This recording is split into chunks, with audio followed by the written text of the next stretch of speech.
Estou gravando nesse exato momento. Esta aqui é a aula destinada ao 8º ano A da Escola César Jaiara.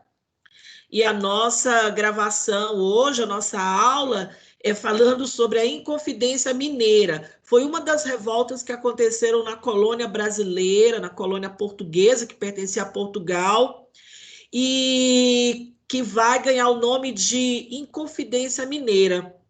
Então, nós vamos estar estudando hoje sobre ela, vamos estar falando os motivos que levaram as pessoas a fazer essa revolta, e qualquer dúvida vocês estejam me perguntando, tá bom? Não se acanhem, porque eu não quero que vocês fiquem com nenhuma dúvida, apesar de que todo esse conteúdo, inclusive esta aula, ela vai estar disponível até mais ou menos meio-dia e meia, lá no portal SESI Senai. Eu vou estar subindo para o YouTube e vou estar disponibilizando o link da aula para vocês lá, para que vocês possam assistir, porque eu sei que tem hora que a energia cai, a internet cai, tem hora que você acaba distraindo ou indo atender alguém que está te chamando, e aí acaba que você perde o fio da meada e perde parte da aula, né? Então, para que isso não ocorra, mais tarde, você vai poder rever esta aula novamente lá na aba Estude Aqui. Não esqueça de entrar na plataforma SESI Senai, meninos, porque eu tenho reparado que muitos de vocês, muitos, viu? Não são poucos, não, nunca entraram lá na plataforma. Lá fica registrado o dia que você entrou, o horário que você entrou e quanto tempo você ficou lá na plataforma. E tem alunos que está lá escrito que nunca entraram. Então, a gente faz o controle, inclusive, daqueles 20 pontos, que é o sócio emocional, e mais ainda a participação que vocês estão tendo na aula, nas aulas, através da aula remota, né, pela internet, por aquela plataforma. Porque, além de eu gravar a frequência de vocês, que vocês estão aqui participando, tem também a permanência de vocês lá na plataforma. Então, por favor, entrem lá, nem que seja para dar seu ok, olhar e ver as tarefas que estão lá, porque você precisa fazer isso, tá certo? Então, vamos lá. Tem alguma pergunta para ser feita antes da gente começar ou não? Nós já estamos com 24 pessoas. Se tiver, pergunte, porque eu não quero que ninguém com dúvida, tá certo? Quem já está aí, vá lá no chat e coloca a sua frequência, por favor, tá bom? Para quem eu não tinha falado ainda, um bom dia para todos. Um bom dia para todo mundo, tá certo? E vamos lá, vamos continuar. João Bosco, quer falar alguma coisa, meu querido? Alguém quer falar? Então vamos lá, vamos começar. Meus Professora? Queridos... Sim. Aquela tarefa que você passou, que é sobre o mito, ela é para até que dia? Você vai fazer ela até o dia 5 de junho. É porque eu já fiz ela, só. Pode falar. Não, se você fez, graças a Deus, você já fez, tudo bem. Você vai lá ou fotografa ela e coloca para mim lá no direct para eu dar visto como tarefa recebida, ou então você vai e coloca lá na plataforma SESI Senai, porque eu disponibilizei na aba avaliações um espaço para você colocar lá a sua tarefa, você retornar para mim a sua tarefa.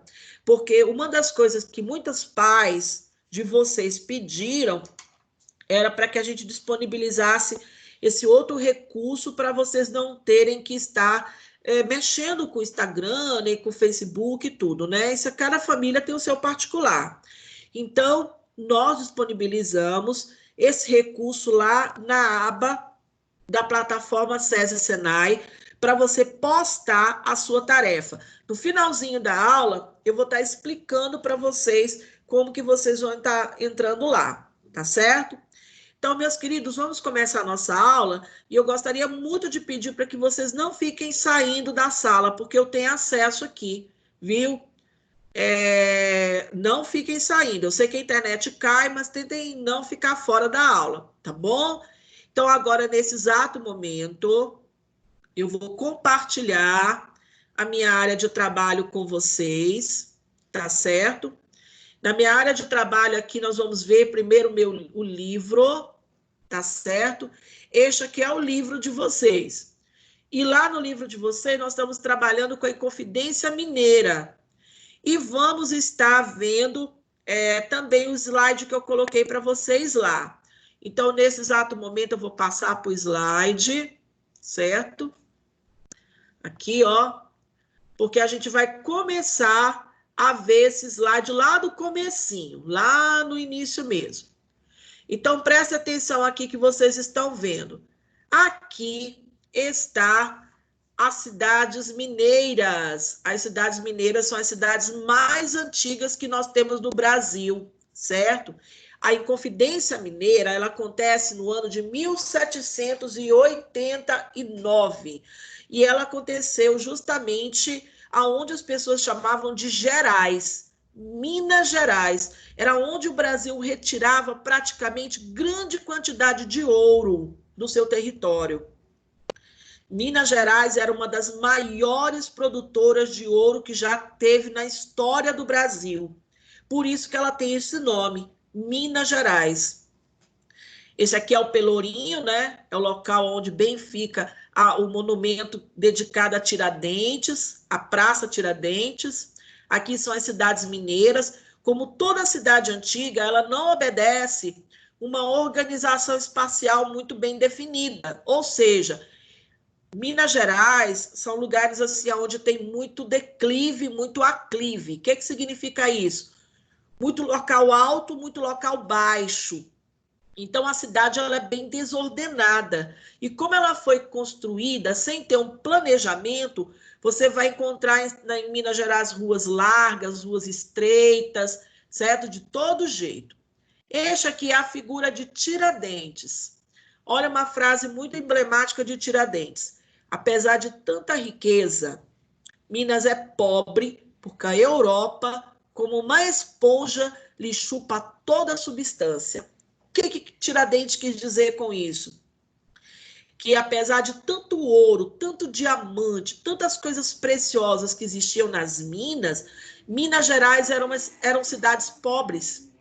Existia muita pobreza, muita miséria, muita falta de estrutura, muito barraco de pau a pique, muito barraco feito de palha, muita gente passava fome. Por quê? Porque todo o recurso que era retirado das minas era mandado direto para Portugal. Teve uma época que Portugal, além de cobrar o quinto, que era o imposto de tudo que era produzido nessa colônia, né, no caso o Brasil, eles ainda tinham que pagar 1.500 quilos de ouro para o rei de Portugal. Tá vendo? Essa aqui é uma cidade tipicamente mineira. Ruas estreitas, não obedece um alinhamento, igual nós vemos as cidades que são construídas hoje, tem muito morro, né? Muito declive, muito aclive.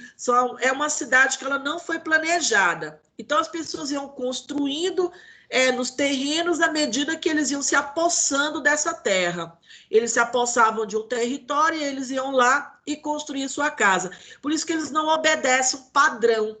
Tem rua que acaba numa casa, tem rua que ela segue, ela acaba na igreja, tem rua que ela não tem saída, certo? Tem ruas largas, ruas estreitas. Então, esse aqui é o cenário das ruas em Minas Gerais, na maioria das cidades, como Ouro Preto, Sabará, Mariana, São João del Rei, Diamantina. Esta aqui é a Praça Tiradentes, certo? Que fica lá em Ouro Preto. A palavra mesmo já fala, né? Ouro, porque tudo era voltado para a questão do ouro. Esta imagem também é de uma igreja do período barroco de Minas Gerais, dos primeiros períodos de Minas Gerais, da construção das cidades mineiras.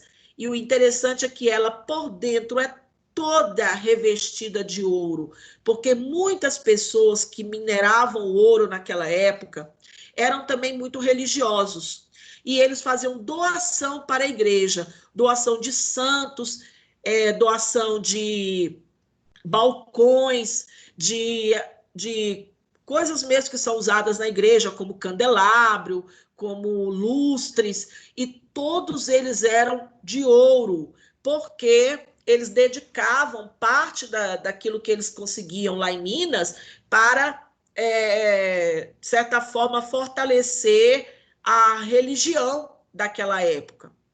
Aqui vocês estão vendo um túnel e uma estrada de ferro. Este túnel com essa estrada de ferro é aonde passavam os vagões carregados de ouro, pedras preciosas e outros materiais que utilizavam-se nas minas, que eram retirados da mina e levados para a cidade grande. Então, essa aqui é uma das ferrovias mais antigas que existe, esse trilho de ferro aqui, certo? Aqui nós temos dentro das minas, como que era escavado o ouro na mina. Isso era um barranco bem grande, um barranco de rocha que era escavado. É lógico que eles vão deixando parede de sustentação, porque senão esse teto aqui cai em cima das pessoas, então eles têm que deixar colunas de pedra para sustentar essa laje que está aqui da mina, certo? Então não dá para você escavar tudo, não. Tem certos lugares que você tem que manter isso aí, porque senão desaba tudo em cima dos mineiros. Isso era muito comum acontecer naquela época, tá? Vamos ver mais um pouquinho aqui. Nós temos uma outra imagem, olha só. Esse aqui é onde ficavam os veios de ouro. O ouro, ele não fica assim só num pedaço, ele fica entremeado na rocha. Você tem que furar, escavar bem escavado, e aí você tira o ouro daqui de dentro. Então, tem determinados lugares que você cava e não encontra nada. Então, você tem que seguir o veio do ouro, seguir aonde ele está passando e escavar em outro lugar até você encontrar, tá certo? E acidentes eram muito comuns acontecer nas minas, porque de repente eles se deparavam com um bolsão de gás natural. E na hora que eles batiam a picareta para poder tirar o ouro, aquela picareta ela fazia uma faísca de fogo e acabava explodindo todo lugar e matando quem estivesse ali nas minas, e desabava tudo e matava todas as pessoas. Então vamos entender primeiro aqui, eu vou passar esse slide para seguir aqui na frente. O que aconteceu lá em Minas Gerais? A partir do ano de 1760, a mineração no Brasil ela entrou em declínio. Ela caiu. Por quê? Porque tudo que você tira em grande quantidade, uma hora acaba. Quando as pessoas descobriram o ouro no Brasil, houve uma verdadeira corrida do ouro para as terras brasileiras. As pessoas começaram a sair de Portugal, vendia tudo que possuía e vinha para o Brasil para estar garimpando este ouro. Só que o nosso ouro era um ouro de aluvião. O que significa isso? É um ouro que dá no leito do rio, certo? A chuva, ela vai desprendendo o ouro do barranco, da rocha, da pedra. E aí esse ouro vai sendo carregado pela água do rio, pela água da chuva, e ela vai sendo depositada no leito do rio.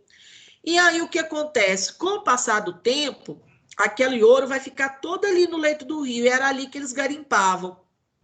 Então, muitas vezes, os garimpeiros ficavam com água até na altura da cintura, o dia inteiro, garimpando esse ouro lá dos cascalhos do leito do rio.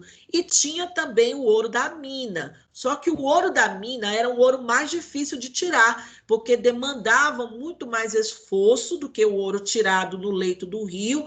E, além do mais, não era certeza de você encontrar o ouro com facilidade. Podia ser que você escavasse 1 ano, 2 anos e não encontrasse nada ali de ouro que fosse realmente substancial, né? Mas agora vamos ver. Quando Portugal descobriu que existia ouro no Brasil, e em grande quantidade, ele começou a cobrar uma série de impostos. O primeiro eu já falei, que era o quinto. Tudo que era produzido na colônia, tudo, certo? Até, inclusive, produtos agrícolas que era produzido na colônia, tinha que ser dado um quinto para o rei de Portugal. Se você encontrasse pedras preciosas, igual aqui em Goiás, tinha muita esmeralda. Se você encontrasse esmeralda, você tinha que dividir em 5 partes iguais. E uma dessas partes é o que nós chamamos de quinto. E tinha que ser mandado para o rei de Portugal, de tudo que era produzido na colônia. E não era pouca coisa não, viu? Mas existia um imposto que esse era maior de todos, que era conhecido como 1.500 arrobas de ouro, ou desculpa, é isso mesmo, 1.500 arrobas de ouro. Então, você tinha que pegar esse ouro e mandar para Portugal. Gente, presta atenção, uma arroba vale 15 quilos. Então, você tinha que pegar este ouro, certo? Passar ele para quilo, e você tinha que enviar este ouro todo ano para o rei de Portugal. Então, os impostos que as pessoas tinham que pagar eram tremendos, isso sufocava o desenvolvimento da colônia, certo? Eu falei aqui 1.500, mas eu me enganei, são 100 arrobas de ouro, que multiplicado 100 vezes 15 vai dar 1.500 quilos de ouro todo ano. Em 1785, para terminar de sufocar mais as pessoas ainda, o governo emitiu um alvará que proibia as instalações de indústria no Brasil. Não podia ter indústria no Brasil. Ou seja, tudo que você quisesse comprar, você tinha que ir lá e pedir em Portugal. Você tinha que ir lá em Portugal e pedir. Eu vou levantar aqui minha tela para ver se você tem alguma pergunta. O João Bosco perguntou para mim se não tem perigo de roubar as igrejas. Hoje em dia, é lógico que tudo tem um aparato, né, que é fiscalizado, é inspecionado, é tudo bem guardado, existe alarme para tudo, mas já houve, sim, casos, viu, João Bosco, das pessoas entrarem dentro das igrejas e fazer o limpa nela. Nós já tivemos muitos casos de acontecer isso, mas hoje em dia, graças à tecnologia toda, né, que nós temos de monitoramento, isso já quase não acontece mais. Mas antigamente isso era muito comum acontecer, sim, de serem roubado ouro dentro da igreja, tá certo? Mas muitas das coisas que foram roubadas, elas com o passar do tempo foram encontradas, tá? Vamos voltar aqui novamente o que a gente estava vendo. Tá certo? Então, vamos voltar aqui. Uma outra coisa também que eu quero que vocês entendam, deixa eu voltar aqui onde nós estávamos, a nossa tela, tá? Onde eu estava compartilhando com vocês, é que naquela época, certo? O Brasil ele foi proibido de ter fábrica, não podia ter fábrica no Brasil. Se você quisesse qualquer produto, qualquer mesmo, até um tecido de uma roupa, para fazer uma roupa, você tinha que pegar em Portugal, você tinha que comprar dos navios portugueses. E eles compravam as mercadorias do Brasil baratas e vendiam para nós as mercadorias que eles traziam de Portugal por um preço exorbitante. Então, eles lucravam muito com o Brasil, lucrava com o nosso ouro e lucrava também com as mercadorias caras que eles vendiam aqui, certo? Agora, para agravar mais a situação, quando o ouro começou a escassear, que já não tinha tanto ouro assim, certo? Porque tudo que você vai tirando em grande quantidade, uma hora ela vai acabando. O governo, no caso, né, resolveu declarar derrama. O que significa derrama? Está até grifado aqui de amarelo para ressaltar e para destacar bastante essa palavra. A derrama significava cobrar todos os impostos atrasados, certo? Nem que você tivesse que entrar na casa das pessoas e confiscar tudo aquilo que a pessoa possuía. Aí agora eu vou fazer uma observação nisso aqui, viu? Isso aqui era justamente para as pessoas ricas daquela época, porque as pessoas pobres, só que não atingia em nada elas. De que maneira que não atingia? Porque os pobres não tinham nada. Eles mal tinham uma cama para dormir. Eles viviam em casas feitas de palha ou casas feitas de adobe, que é aquele barro que você vai colocando na parede de piso batido. coberta de palha. Então, eles não tinham nada. Ia tirar o que deles? A cama? O fogão de lenha? Eles não tinham nada. Isso aqui era destinado às pessoas ricas que viviam na colônia, ou as pessoas que tinham título de nobreza, que viviam na colônia, eram os fazendeiros, sitiantes, eram pessoas que eram comerciantes, eram políticos que viviam lá na cidade, inclusive até pessoas ligadas à igreja, que tinham dinheiro lá também. Então, essa derrama não era destinada aos pobres, ela era destinada às pessoas ricas daquela época. Eles iriam entrar dentro da cidade, declarar essa derrama e confiscar tudo que eles tivessem, até as alianças de casamento. E houve também história de derrama, porque já teve derrama antes, né? Que eles confiscavam até o dente de ouro que a pessoa possuía. A pessoa tinha um dente de ouro, ele ia lá, mandava arrancar o dente de ouro da pessoa para poder dar o peso de ouro para ser mandado para Portugal. Aqueles ditos 1.500 quilos de ouro que tem que ser mandado para Portugal todo ano. Então, vamos ver o que vai acontecer. É lógico que ninguém vai ficar calado, né? Diante de toda a opressão que só crescia, que cada vez ficava maior, um grupo de pessoas da elite mineira começou a se reunir escondido. Nada era feito escancaradamente, as pessoas se escondiam, porque se por acaso o governo português, no caso, né, o rei de Portugal, ficasse sabendo desses movimentos de rebelião aí, todo mundo era preso e condenado, inclusive à morte. Então, as pessoas se escondiam, eles faziam reuniões secretas. Então, eles começaram a se reunir secretamente lá nos casarões de Vila Rica, certo? E começaram a tramar um plano para poder se libertar de Portugal. Esses rebeldes, eles estavam inspirados nos ideais do iluminismo francês, aquele iluminismo que nós estudamos no primeiro capítulo do nosso livro. E eles também estavam inspirados na independência dos Estados Unidos da América. Aí eles falavam, se os Estados Unidos conquistou a independência, por que a gente também não pode?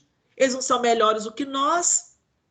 Se o pessoal da França conseguiu fazer uma revolução francesa, por que a gente também não pode? Nós temos todas as condições de fazer isso. Essas ideias iluministas, elas chegaram aqui no Brasil trazidas pelos estudantes, pelos universitários que saíam daqui e iam para Portugal estudar lá.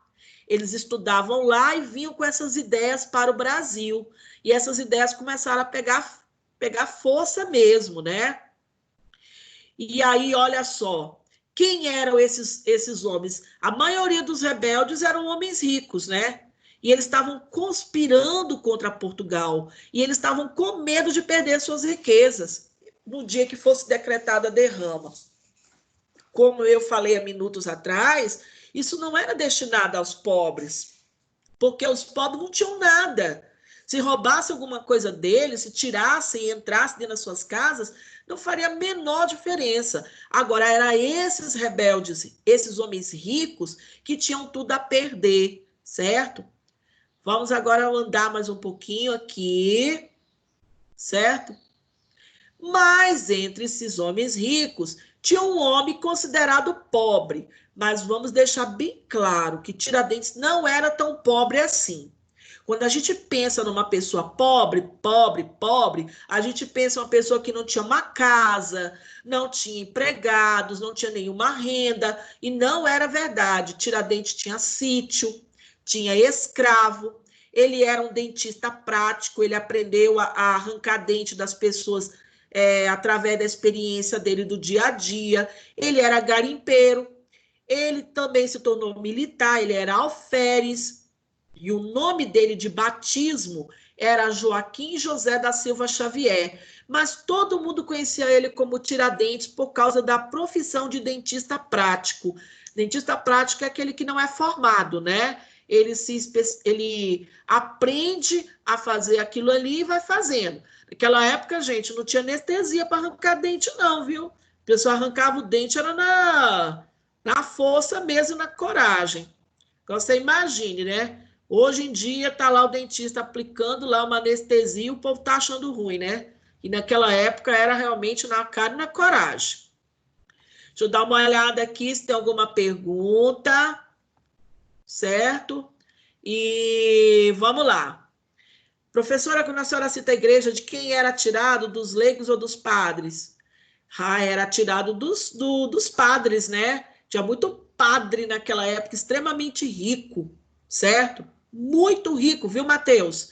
Eles eram ricos mesmo. Eles possuíam escravos, possuíam fazenda, eles possuíam bens, tá? E muita coisa era dado para eles, porque naquela época as pessoas eram muito religiosas, então eles pegavam, davam presente para os padres, davam para eles anéis, colares, davam para eles coisas para eles colocarem na igreja, certo? Artefatos usados na igreja, entendeu? Então, tudo isso aí, naquela época, era utilizado, tá?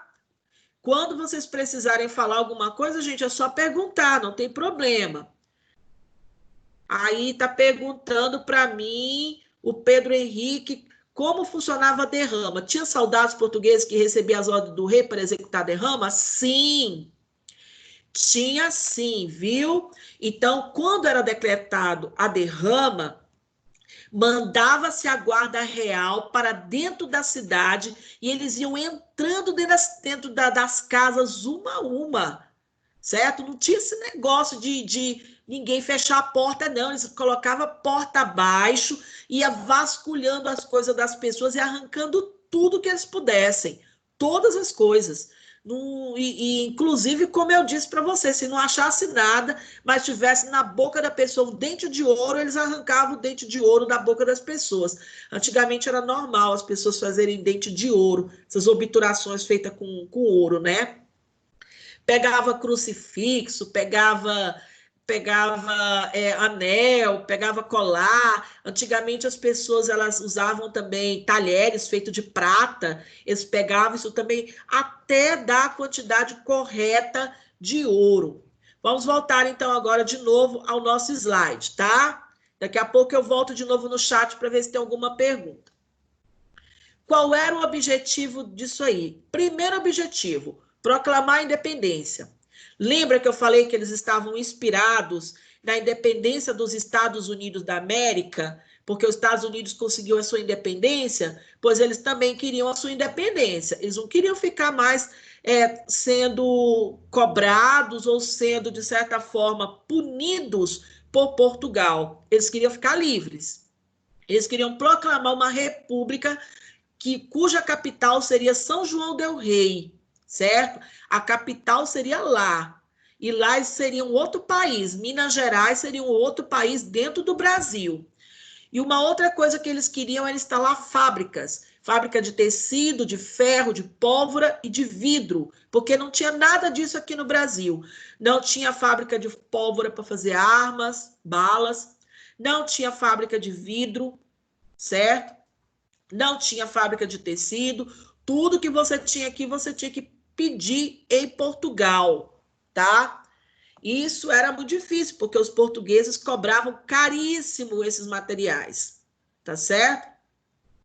Além do mais, eles queriam criar uma universidade, uma Casa da Moeda em Vila Rica. Eles queriam fazer uma faculdade aqui, porque toda vez que a pessoa queria estudar, ela tinha que ir embora para Portugal. E eles queriam fazer uma Casa da Moeda para poder emitir notas aqui no Brasil, dinheiro. Porque a Casa da Moeda ela tem esse papel, né? Emitir as cédulas, as moedas que nós temos, tá?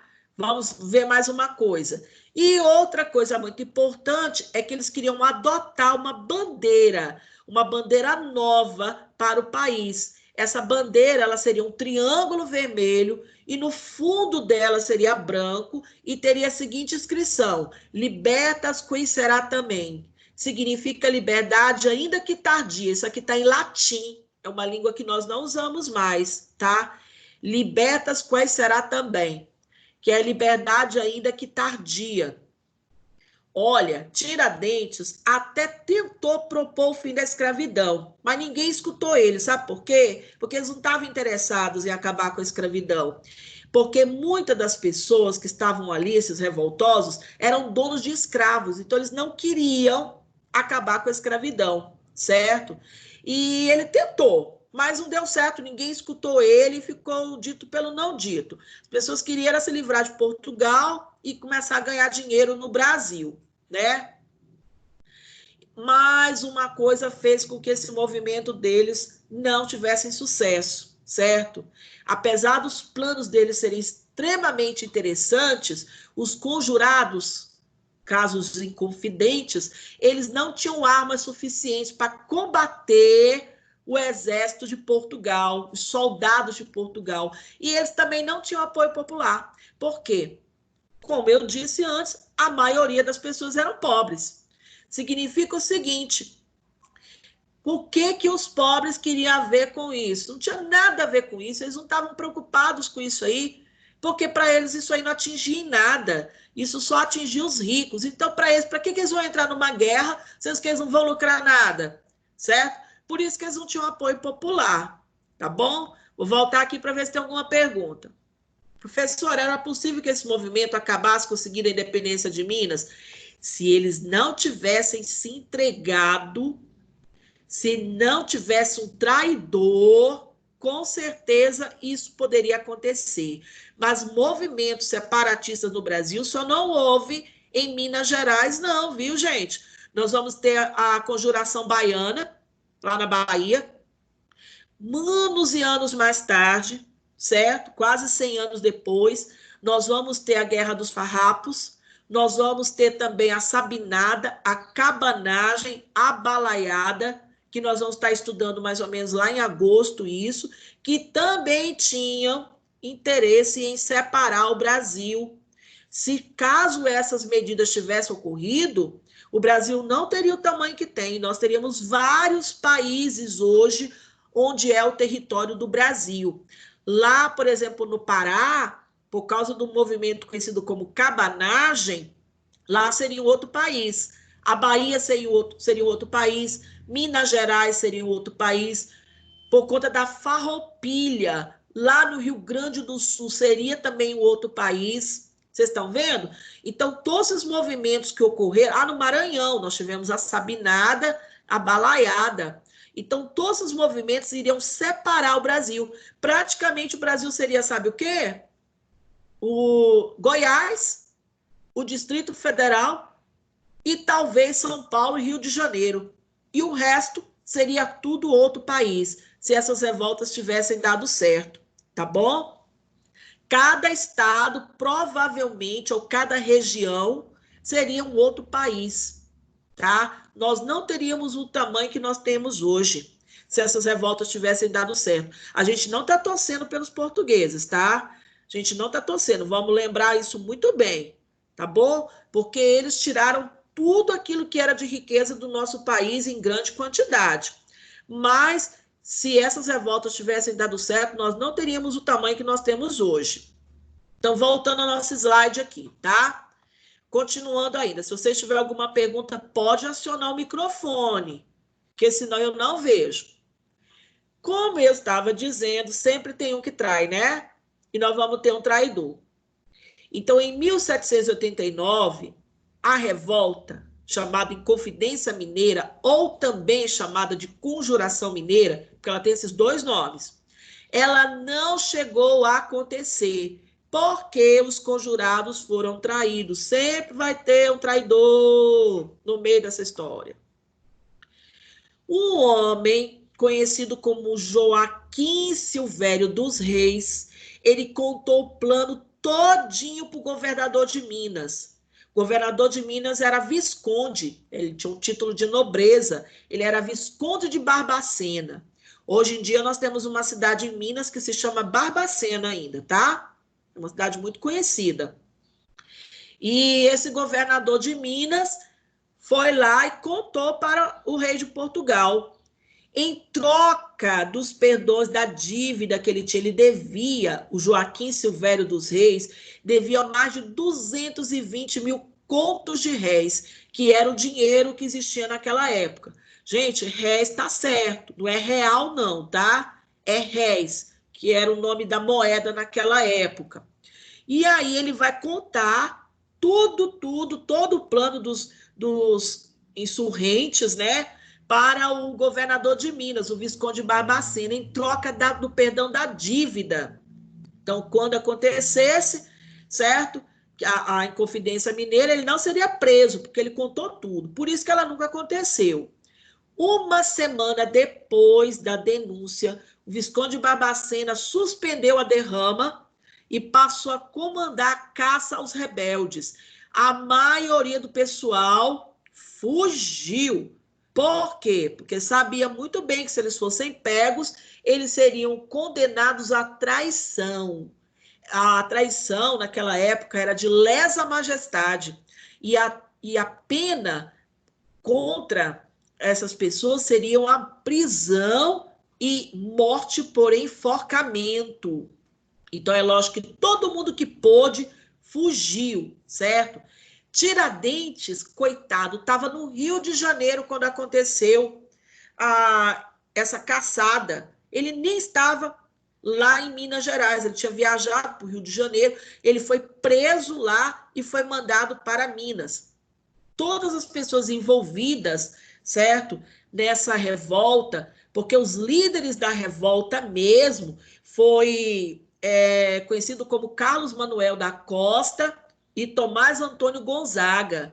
Esses são os nomes dos líderes da Inconfidência Mineira. Tem muita gente que pensa que Tiradentes é que foi o líder, mas não foi.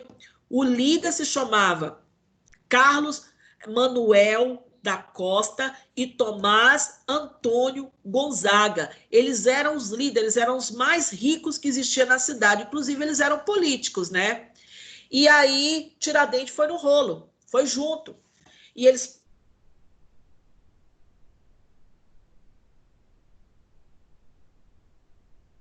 O que é que vai acontecer nessa história? Depois de toda essa... deles serem condenados, sentenciados, as sentenças foram alteradas, certo? Aí é que está o pulo do gato. Por que que aconteceu isso, certo? Por que que aconteceu isso? Aconteceu o seguinte: a maioria das pessoas que faziam parte da Inconfidência Mineira eram maçons. Maçons era um grupo de pessoas, era como se fosse uma confraria. A maçonaria existe desde a época da Idade Média, tá? Das guildas, das confrarias medievais, lá ainda no século XIII. Então, a maçonaria ela tem essa idade. E um maçom cuida do outro. Então, a maioria das pessoas que faziam parte da maçonaria, eles foram condenados lá no Brasil. Ou seja, vou reformular aquilo que eu disse. A maioria dos condenados eram maçons. Somente o Tiradentes que não era. Viu? Ele não fazia parte da maçonaria. E aí o que acontece? A sentença foi revogada para alguns. Muitos, certo? Foram mandados para degredo nas colônias portuguesas. O que é degredo? É exilado. Você vai preso, mas você vai para um outro país e lá você tem que pagar a pena lá naquele outro país. A história conta que muitos nem pagaram. De lá eles sumiram. O pessoal da maçonaria deu um jeito de mandar essas pessoas para outro lugar. Somente Carlos Manuel da Costa, certo? Que é um dos líderes da Inconfidência, ele morre, mas ele morreu do coração. Ele estava dentro da prisão, aí ele teve um ataque fulminante lá na prisão e ele morreu. E os demais, como eu disse, foram degradados para as colônias portuguesas. Agora, Tiradentes não. 4 anos depois, ele foi condenado com morte na forca, porque foi o único que não teve nenhuma apelação em favor dele, certo? Olha a figura dele. Ele foi enforcado e depois o corpo dele foi esquartejado. A casa aonde ele morava foi toda salgada, jogaram sal no terreno todinho, certo? Para que não nascesse nem um pé de planta ali naquele lugar. E eles pegaram o corpo de Tiradentes e separaram em partes. E cada pedaço do corpo de Tiradentes foi colocado na entrada das cidades para poder assustar as pessoas, para que nunca mais ninguém tentasse novamente fazer uma revolta dessa. Esse quadro tem no livro de vocês, né? É o quadro do Pedro Américo, que ele foi pintado em 1893. Como eu falei na aula anterior, ninguém sabe o jeito como era o rosto de Tiradentes, não. É lógico que por conta dos anos que ele ficou dentro da prisão, 4 anos, ele ficou com a barba grande, ele ficou com o cabelo grande, mas ninguém sabe direito como é que era o rosto dele, não. Este aqui é a Praça Tiradentes, que fica lá em São João del Rei. Então, aqui está a praça, né? As pessoas vão para esse local, que é uma praça igual a gente tem nas nossas cidades, né? E esse aqui é em homenagem a Tiradentes, tá certo? E por conta disso, né? O nosso Brasil, ele não foi dividido, graças a essa intervenção aí. Só que é lógico que a gente não está torcendo por nenhum português, porque realmente tudo que eles puderam tirar do nosso Brasil, eles tiraram. O Pedro Henrique está perguntando, da Bolívia, Argentina, etc., fazia parte da colônia da Espanha? Sim, eram colônias espanholas, tá certo? A Bolívia, a Argentina, tá? Eram todas colônias espanholas, assim como a Guatemala, Porto Rico, certo? São Salvador, todos esses lugares aí pertenciam à colônia espanhola. Por quê? Porque na época que Cristóvão Colombo entrou nas Américas, em 1492, ele tomou esse território para a Espanha.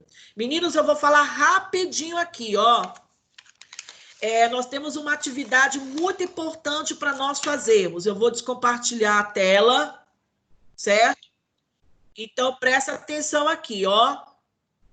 Presta bastante atenção. Vocês têm uma atividade extra-classe. Essa atividade extra-classe, ela é importante porque ela vale nota, viu? Vocês têm uma atividade que é uma live que vai acontecer lá no Instagram, em comemoração da Semana da Indústria. O tema é desafios e perspectivas para as indústrias no tempo de pandemia. A nossa diretora, a Nara, ela vai estar direcionando esta live lá. Ela vai fazer uma entrevista com um palestrante conhecido como Dr. Amaury Miranda Esberardi.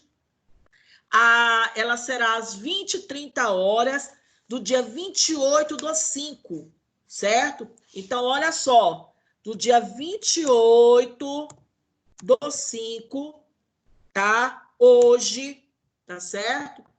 28/5.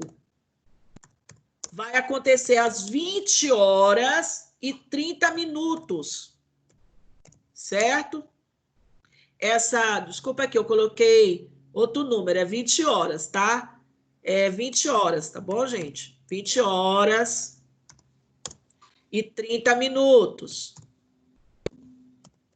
certo? Essa atividade, gente, ela vale nota, tá bom? Ela vai valer nota não só para mim, mas vai valer nota para outros professores também. Então, você vai entrar lá, desafios e perspectivas para a indústria em tempos de pandemia. É uma live que vai ter lá, então você vai ver qual foi a pergunta.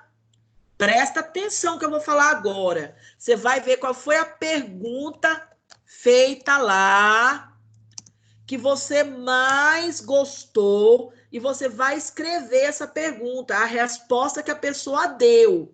Você vai escolher uma pergunta, porque vão ser feitas várias perguntas para o palestrante. E a pergunta que você escolher, você vai escrever, viu, gente? A resposta dessa pergunta, tá? E ela tá valendo nota. Eu vou repetir.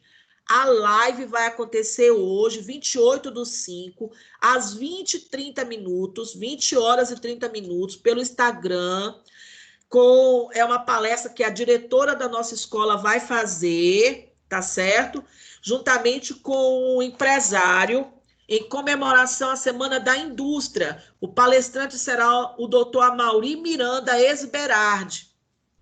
E você vai ver qual foi a pergunta que você mais gostou de lá, a pergunta que você achou mais interessante, e vai escrever essa pergunta e a resposta. Eu vou estar lá e vou estar vendo quem está participando e contando como ponto para quem participou da live, viu, gente? Então, é importante que você veja essa live hoje, tá certo? Estamos Professora, combinados? Todo mundo entendeu o que eu falei? Ou tem alguma dúvida e quer perguntar? professora, Sim, vai ser a resposta do palestrante, né? Assim, isso. No caso, a diretora, certo? Vai fazer a pergunta. Então, você vai lá e copia a pergunta que ela fizer. Aí você vai ver o que foi que ele respondeu. Só basta uma, não precisa duas, nem três, nem quatro, somente uma pergunta. Aí você vai ver o que foi que ele respondeu e você vai copiar e vai depois colocar lá no seu caderno e mandar para mim, porque vale nota. Nós não vamos falar quanto que vale. Não existe esse negócio de falar quanto que vale.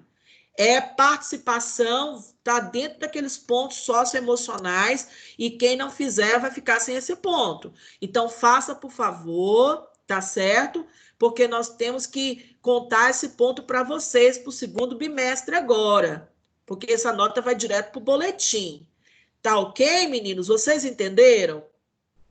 Entendeu o que eu falei? Certo? Ok, então eu vou parar a nossa gravação agora. Tem atividade lá sobre a Inconfidência Mineira para vocês fazerem lá no portal, na plataforma SESI Senai. Pedro Henrique falou que não entendeu. Pedro Henrique, você tem que assistir a live, ver qual foi a pergunta que você mais gostou e copiar a resposta do palestrante. Qualquer uma das perguntas que foram feitas lá. Entendeu? Você compreendeu agora? Então, vamos lá, meninos. Eu vou parar agora a nossa gravação. Não esqueça de você assistir essa live hoje, tá certo? Daqui a pouquinho, esse